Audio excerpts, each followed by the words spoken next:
Então, oi, estamos aqui na preparação para a gravação do podcast 555. Já vou apresentar o podcast oficialmente. A gente está aqui terminando de arrumar as coisas. Como você sabe, a gente transmite a gravação do podcast ao vivo aqui no Instagram. E já a gente vai fazer, seja bem-vinda, Dayana, a gente vai fazer a apresentação do podcast. Muito bem, entrando ao vivo o podcast 555, em que nós falamos da jornada do caos à plenitude. Eu sou Maria Cláudia Cabral. E eu sou o Rico, voltei, estamos juntos aqui, sou a voz de vocês para trazer as questões para Maria e para discutir esses temas que a gente apresenta toda quinta-feira. E o tema de hoje é procrastinação. Foi um tema sugerido pela minha audiência na live de terça, que acontece sempre, obviamente, às terças-feiras, às 8 horas da noite aqui no Instagram. E vamos lá tirar todas as suas dúvidas sobre procrastinação. Então, Maria, é tema muito pedido e até a começar por mim, né? E a questão é, o que define a procrastinação? O que é procrastinação? A procrastinação, ela é o adiamento de uma tarefa ou de uma atividade que é importante, que você precisa fazer. Isso é a definição de procrastinação. E aí, assim, se eu preciso fazer e estou adiando e não faço, o que causa essa procrastinação? O que leva uma pessoa a procrastinar? Então, a gente escuta muito por aí, tem vários vídeos, vários áudios, alguns livros inclusive, que falam de 5 maneiras de combater a procrastinação, 10 maneiras de evitar a procrastinação. E na verdade, isso é só uma parte da história, tá? Porque a procrastinação, ela tem múltiplas origens.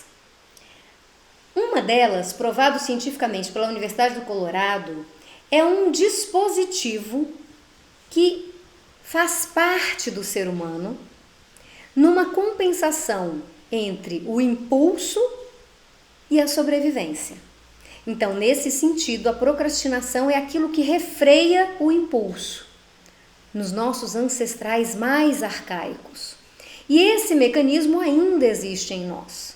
Então, nesse sentido, todos nós somos providos desse mecanismo. Alguns usam mais, outros usam menos. Mas não há aquele que não procrastina at all, de nenhuma forma. Dito isso, existem outras origens possíveis. Aí sim, origens que podem nos causar problemas no nosso dia a dia. E eu destacaria 2 grandes grupos.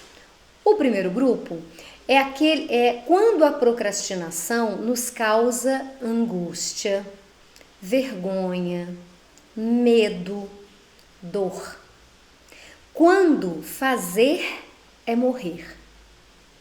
O que eu quero dizer com isso? Quando você adia fazer aquela determinada coisa com um frio na barriga.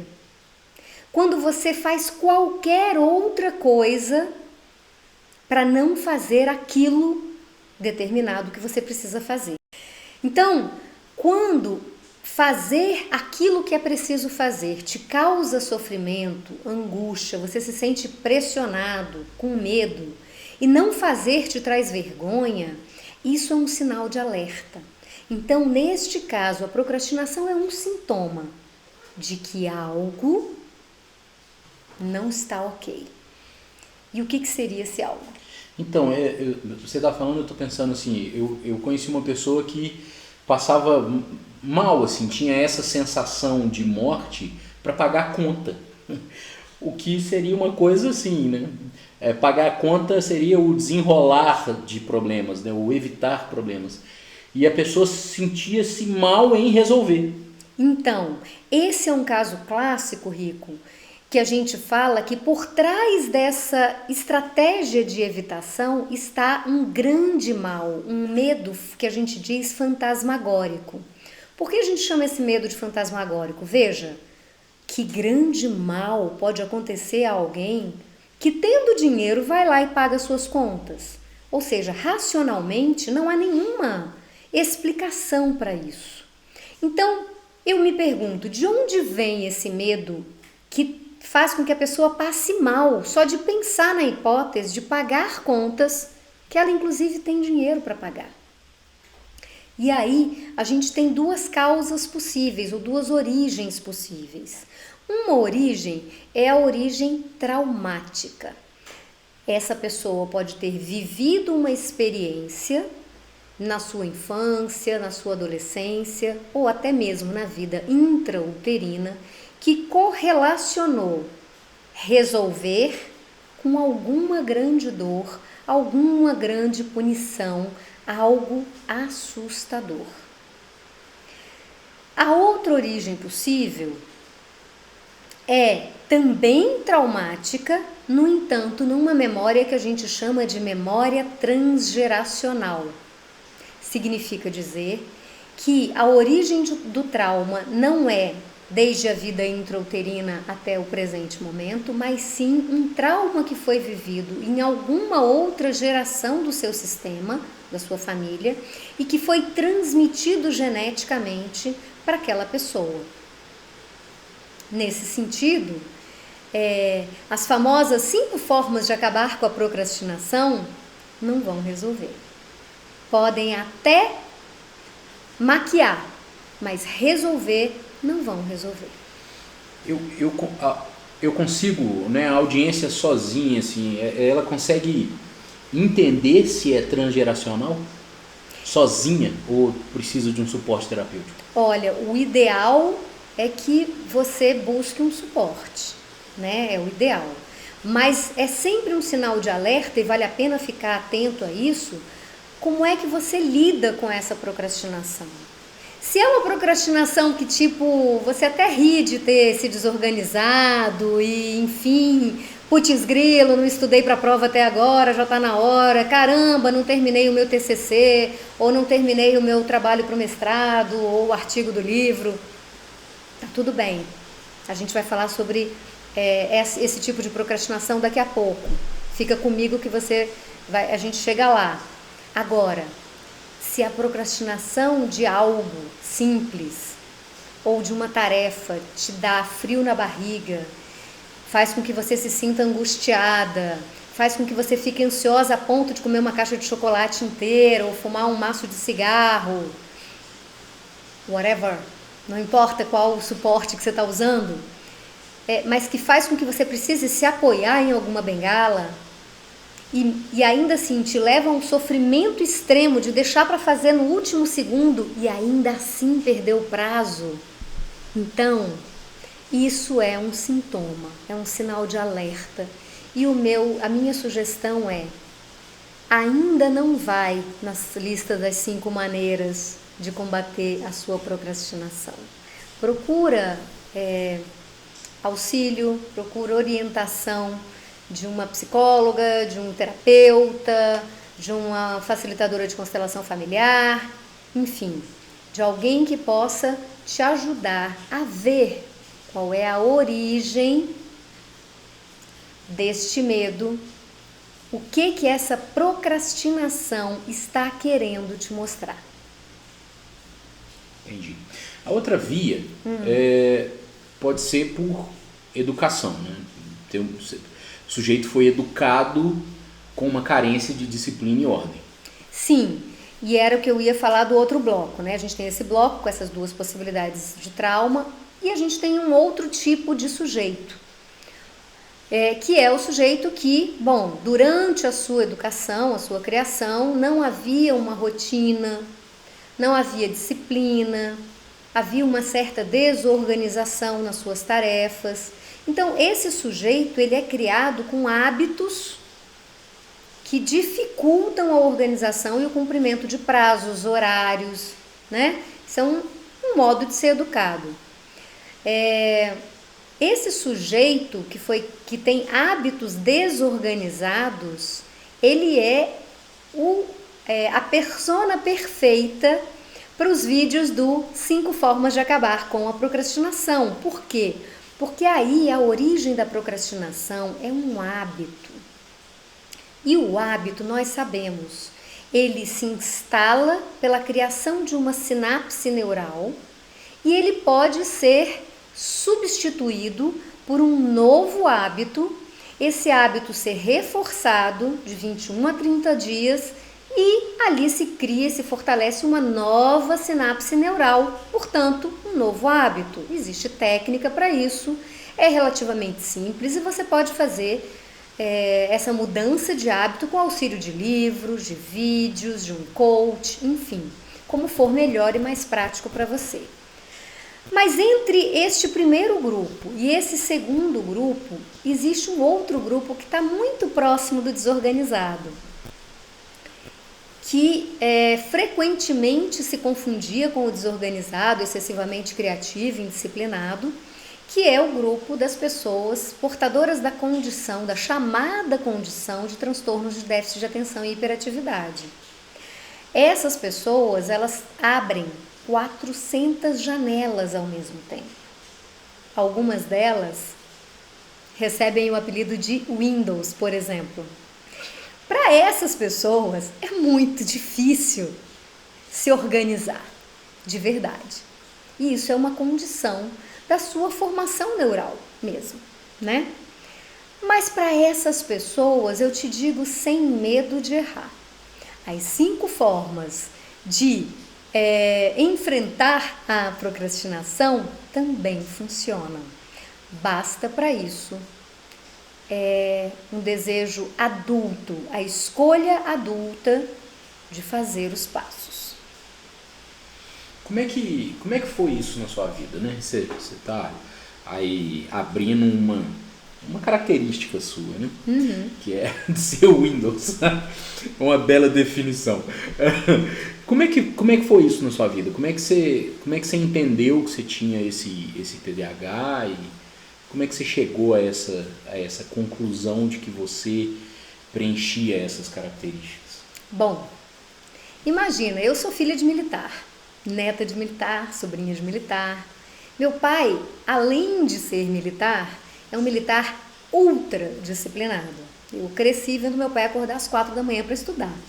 Então, eu comecei a desconfiar que tinha alguma coisa errada comigo. Porque, né, eu estava sempre ali com as coisas meio embaralhadas. Independente de ter as coisas desembaralhadas, eu sempre tive boas notas. Isso ajudou um pouco. Mas ao longo da vida eu percebia que as minhas colegas conseguiam ser organizadas, conseguiam ser disciplinadas e de algum modo era uma grande frustração para mim não ser disciplinada. Durante muito tempo, meu poema predileto era um poema do heterônimo Augusto de Campos, do Fernando Pessoa, que chama exatamente Adiamento. O comecinho do poema é: depois de amanhã eu faço.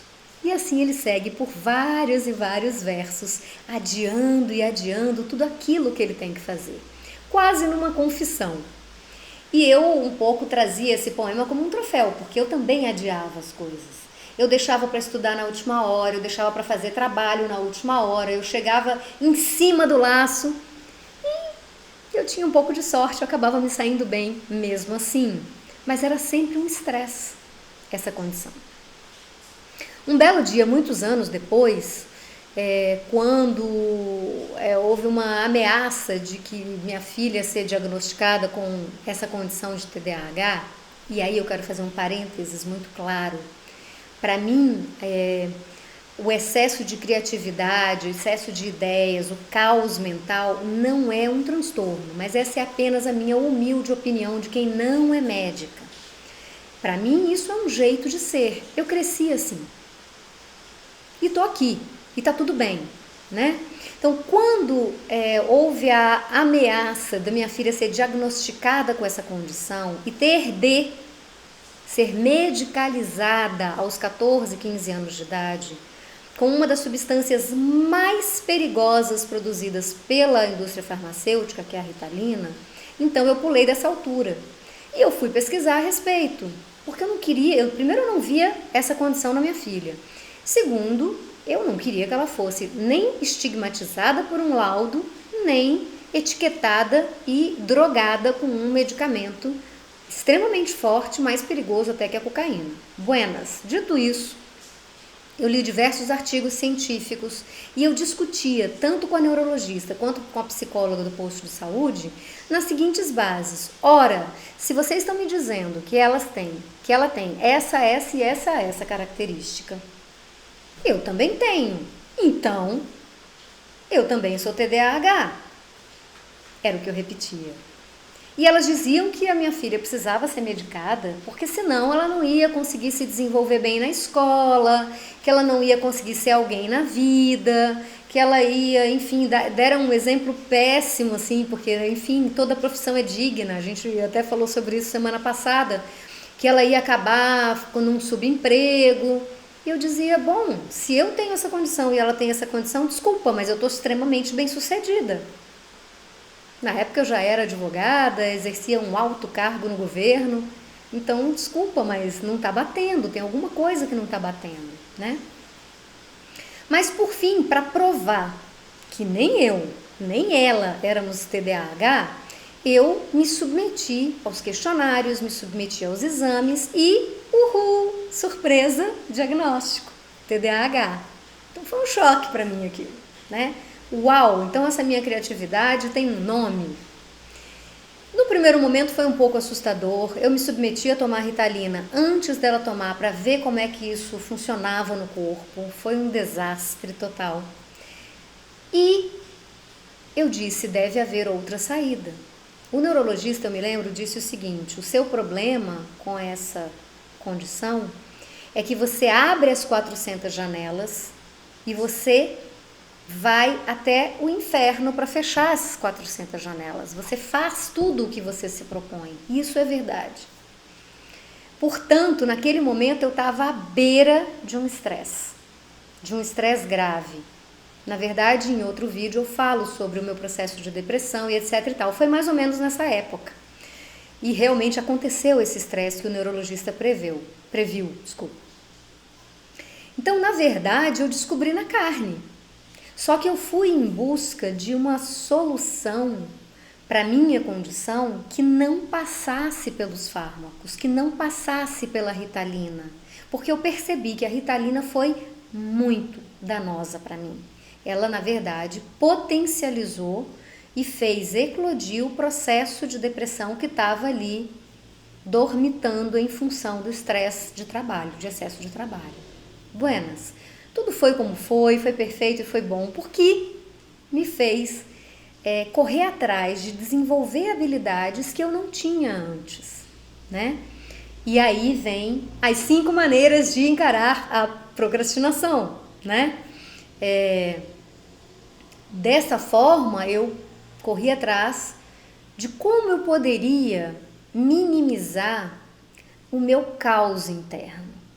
Que estratégias eu poderia usar para cumprir meus prazos, para ser pontual, para não viver o estresse de fazer as coisas na última hora?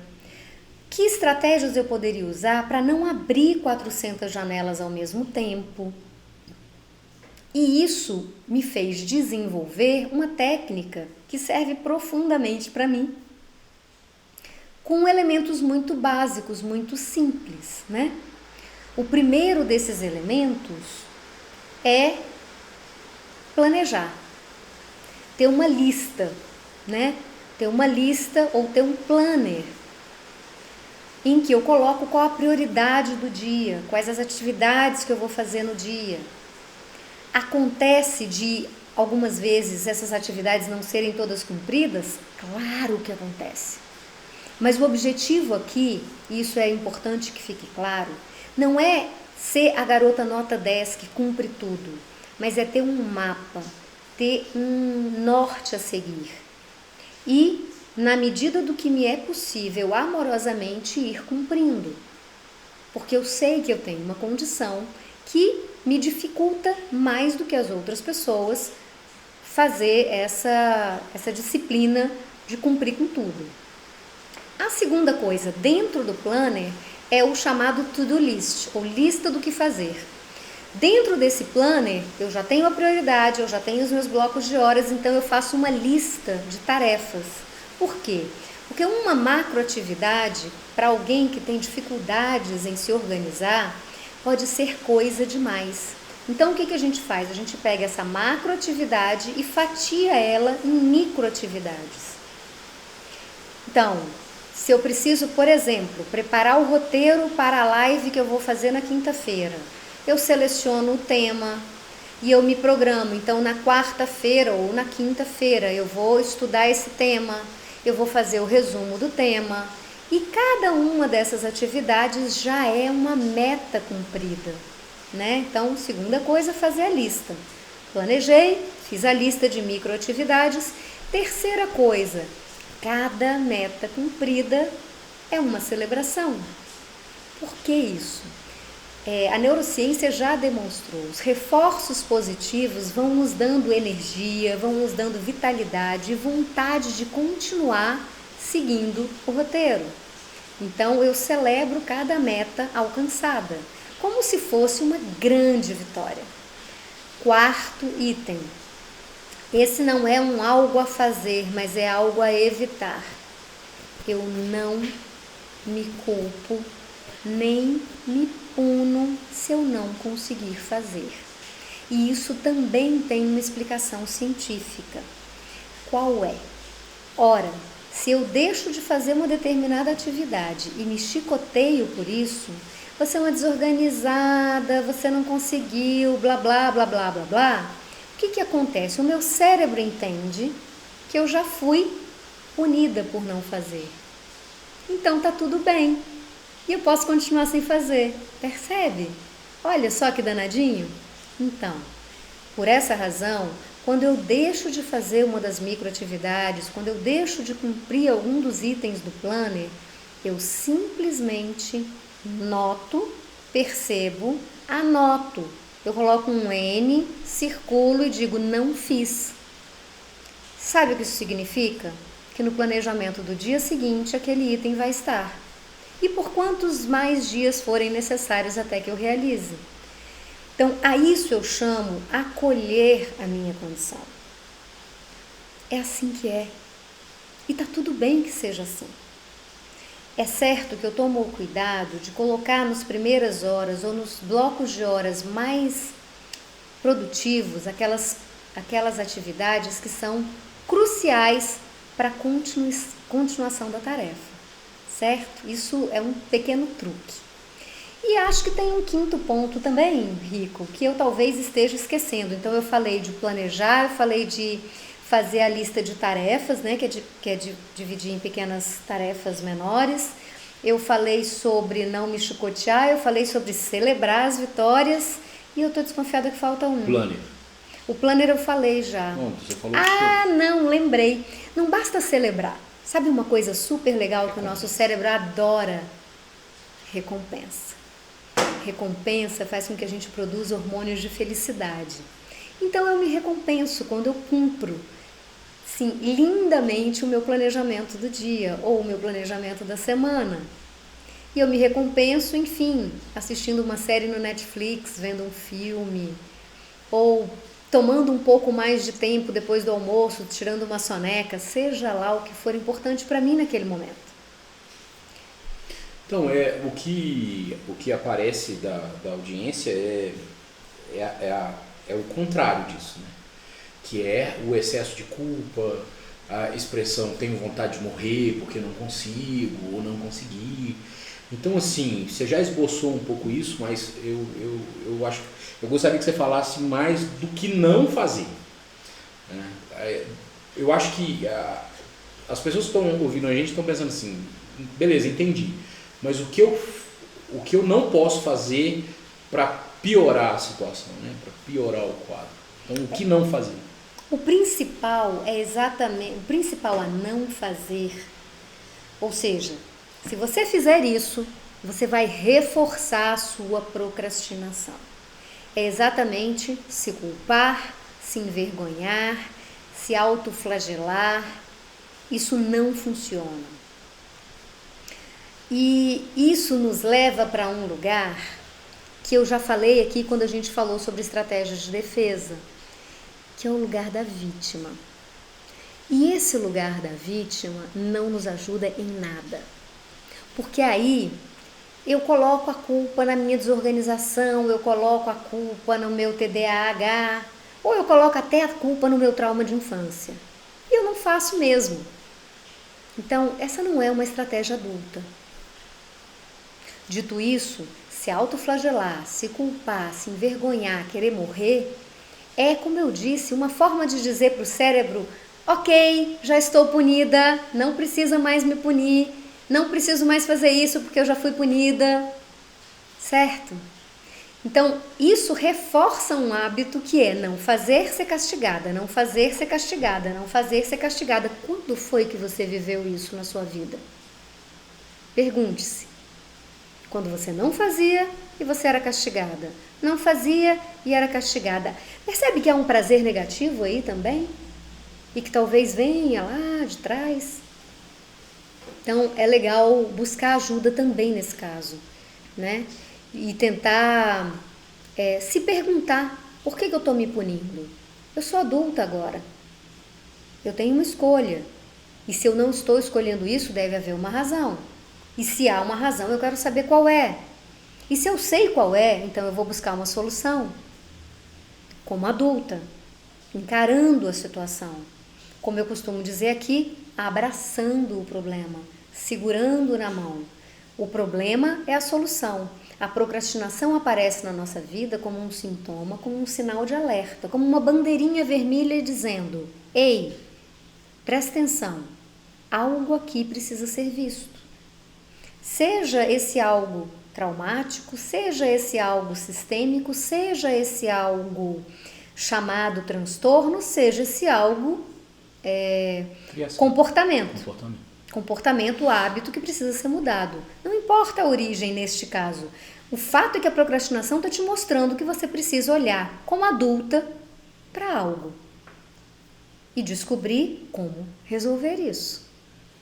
O que não funciona é se chicotear, se envergonhar, se culpar, ficar na vítima ou simplesmente seguir o baile, porque você, afinal de contas, já se puniu o suficiente, né? Entendi. Uma outra faceta da procrastinação que não foi abordada aqui, não sei se enquadra, assim, mas eu tenho um amigo que é pós-doutor em física e tem uma oportunidade de ir para a Europa e trabalhar, né, e ampliar esse campo profissional dele, e refuta. Nega convite, o doutorado está praticamente pronto, mas nega, não avança. Não avança. Esse evitar o sucesso, ele se enquadra como um tipo de procrastinação?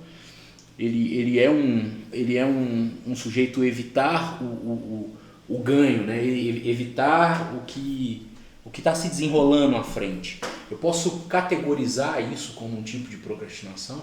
E se sim, isso se enquadra dentro desse espectro aqui em algum lugar? Não, eu não encaixaria como procrastinação, porque veja, não é o caso, por exemplo, dele aceitar, por exemplo, e atrasar irremediavelmente a entrega de documentos, por exemplo. Ou saber de uma seleção e não se apresentar no prazo.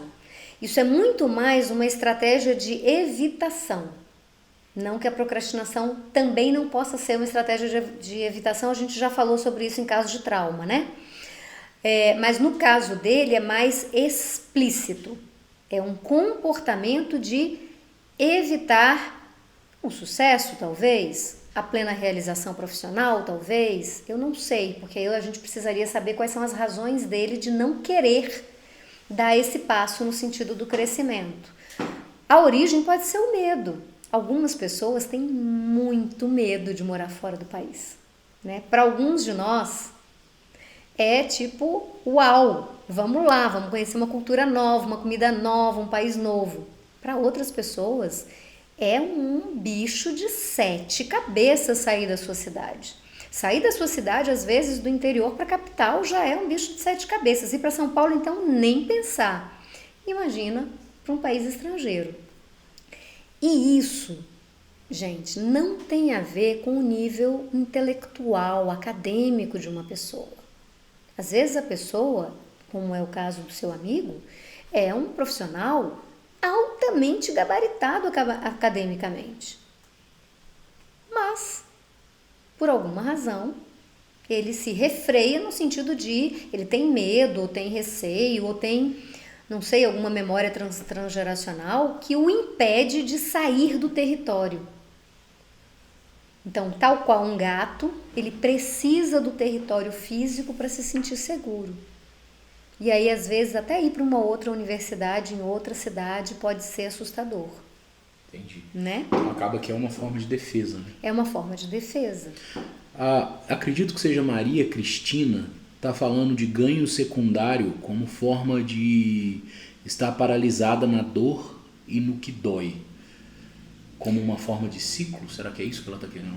Não, eu tenho para mim que a Cris está falando dos ganhos secundários quando você se pune, né? Quando você se autoflagela e diz, eu não consigo mesmo, eu não tenho capacidade.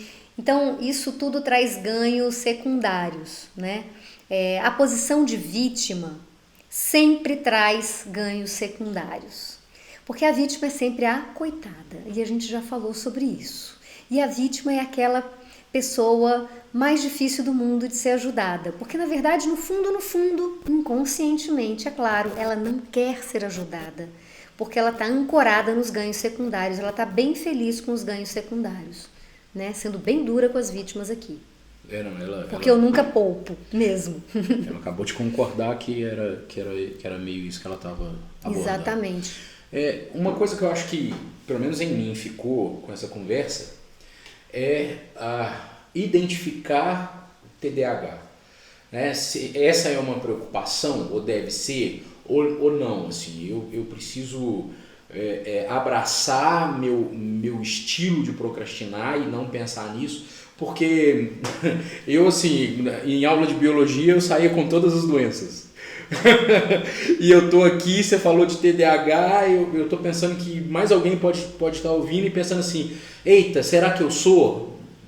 Isso é uma preocupação que você deve ter? Se sim, existem alguns sintomas que são mais claros? O que você... Olha, como eu disse antes, eu não entendo o chamado TDAH como uma patologia, tá? Mas essa é uma compreensão minha, que não sou médica. Eu sou supostamente portadora desta patologia, né?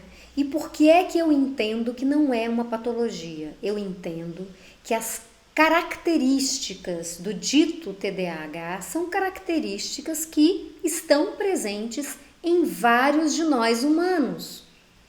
Antigamente, nós éramos chamados de os criativos. O criativo, ele tem um pouco mais de dificuldade com a disciplina, ele tem um pouco mais de dificuldade com a ordem, mas em compensação, ele tem milhares de ideias ao mesmo tempo. Ele te dá as melhores ideias para os melhores trabalhos na escola. Só que esse bichinho humano tem dificuldade de se organizar, tem dificuldade com o que é pragmático. Ele não tem estas habilidades desenvolvidas, ele tem outras. Então, eu não entendo dessa forma, tá? Agora, para você entender como uma patologia, você deve estar numa tendência de querer a medicalização, porque é o caminho de quem aceita o rótulo de transtorno para esse conjunto de qualidades, é querer buscar uma solução rápida com fármacos. Tem um preço isso para a sua saúde, tá? Eu poderia passar mais 2 horas falando só de TDAH e todas as implicações, não apenas desse dito transtorno, quanto do uso de fármaco, de Ritalina. Mas não é este o nosso objetivo. Então eu te diria o seguinte, principalmente crianças e adolescentes ultimamente têm sido muito estigmatizadas com essa coisa do TDAH e medicalizadas desde muito cedo. Essa é uma grande preocupação no Ministério da Saúde, ou pelo menos costumava ser, né?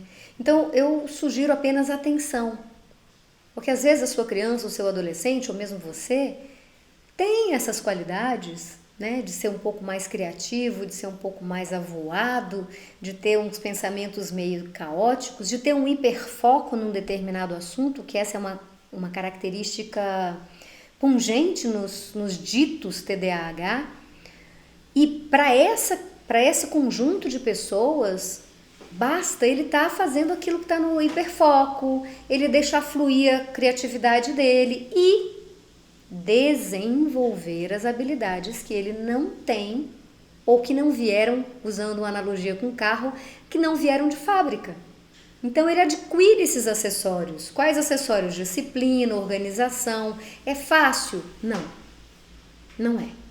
Para quem tem esse conjunto de habilidades criativas, é um pouco desafiador desenvolver a disciplina e a organização. Mas é possível? É muito possível. E eu tenho experiência na pele. Realmente funciona. Você precisa fazer a decisão a partir do adulto. Eu quero fazer. Você precisa fazer a decisão a partir de um lugar amoroso seu com as suas qualidades. Porque vai ter dia que você não vai conseguir. Tem dia que eu não consigo. E tá tudo bem. Tá tudo bem, ninguém vai morrer por causa disso. Eu não consegui. Ok, fazemos no dia seguinte. Você vai criando estratégias de maneira a colocar o que é prioritário em primeiro lugar, como deve ser, e realizando aquilo. Dividindo em pequenas tarefas, realizando as pequenas tarefas, celebrando, se recompensando quando é possível. Isso vai te reforçando novas habilidades, novas sinapses neurais. A Maria Cristina disse que tá ouvindo a gente na estrada, agradecer demais e pediu tá mandando um beijo para todos nós, então beijo Maria Cristina, obrigado.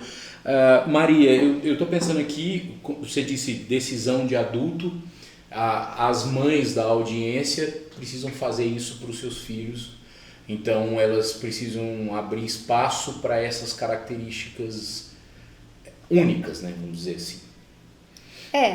Eu diria que como mãe, se você é uma mãe, tá me ouvindo, e tem um filho, seja criança, seja adolescente, que está passando por esse processo, muitas vezes estressante, da escola empurrar para o psicólogo empurrar para a escola, ao argumento de que ele seria portador dessa condição de transtorno de déficit de atenção, eu te diria que às vezes é tentador a gente cair nesse conto e medicalizar os nossos filhos. É mais fácil. É mais fácil para o professor em sala de aula, é mais fácil para a coordenação na escola e muitas vezes é mais fácil para nós pais. Mas tem um custo alto para a saúde emocional dos filhos. Então eu recomendo refletir sobre o que é prioridade para você no cuidado com seu filho. E o que é prioridade para essa família, né? Um filho difícil, aspas, um filho que tem desafios na lida com a escola, na lida com as obrigações, é também um sintoma de que algo no seu sistema, algo na sua relação intrafamiliar precisa ser visto. Então fica o convite para olhar para isso. O que é que essa desorganização do meu filho está querendo me dizer a respeito da organização do meu sistema familiar, da minha rotina familiar, das minhas relações intrafamiliares. Recado bem claro, né? Super. Uma outra coisa que eu estava pensando que poderia ajudar a argumentar a favor de entender como característica e afastar ou tentar afastar do medicamentoso, né, vamos dizer assim, é o cultural, né? Porque se a gente volta o olhar para a história, gregos e romanos na antiguidade vão apoiar, vão estimular, vão botar até como um aspecto de desenvolvimento pleno do sujeito o ócio. Sim, e a gente não precisa ir tão longe nos gregos e nos romanos. A gente pode ir aqui no Domênico de Masi, né, que tem um título que explodiu em vendas, que é exatamente o ócio criativo. E a criatividade, ela surge exatamente da contemplação, de poder parar. O nosso mundo hoje não costuma nos dar espaço para parar, refletir, contemplar, digerir, sedimentar. Isso é muito importante para o desenvolvimento da criança e do adolescente, falando com as mães, mas é importante para nós adultos também, né? E aí a gente volta lá no ponto número 1, quando a gente falava sobre essa qualidade arcaica que nós humanos temos da procrastinação como uma espécie de proteção ao nosso instinto de impulsividade. Então, se eu procrastino, se eu adio uma decisão, eu me dou tempo para refletir sobre essa decisão. É isso que eu quero fazer realmente? É nessa direção que eu quero ir? Essa é a minha escolha? Seja numa decisão corriqueira do dia a dia, né? Às vezes matricular num curso, não matricular num curso, empreender, não empreender, casar, não casar, enfim. Seja o que for. Esse tempo chamado procrastinação é exatamente o tempo da reflexão. É o tempo da respiração, de buscar o meu centro e ali ter uma conversa íntima. Quais são as consequências? Qual o lado bom de tomar essa decisão, de ir para aqui ou de ir para acolá, né? Enfim. Então, esse procrastinar é, voltando ao ponto 1, uma qualidade que nós temos. Então, não é o vilão da história, como tem sido apregoado, né? O grande vilão é a falta de força de vontade, a procrastinação. Isso não é verdade. E eu afirmo isso sem medo de errar, tá? Até porque a gente tem que entender que a nossa sociedade, baseada em metas, em resultado,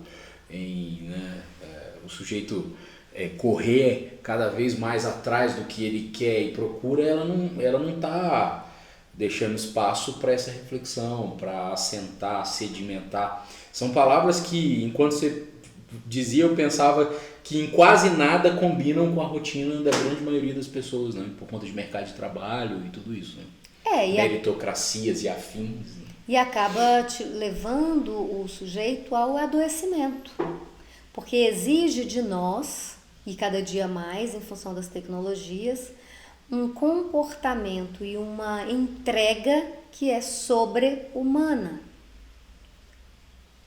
Lembrete, nós somos seres humanos, que temos limitações humanas, que podemos vencer algumas dessas limitações, que podemos empurrar o nosso limite, criando novas sinapses no cérebro. Sim, podemos.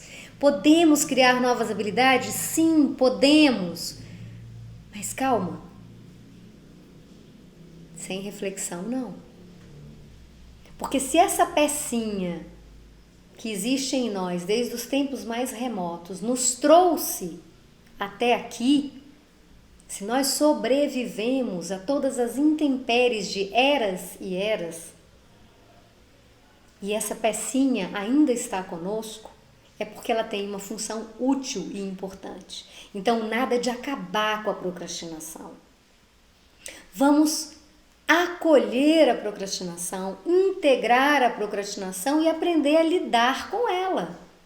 Quando for importante, a gente dá um tempo. Quando não for fundamental dar um tempo, então a gente vai to-do list, planner, meta, celebração, recompensa e usa o método para lidar com essa característica humana que nós temos.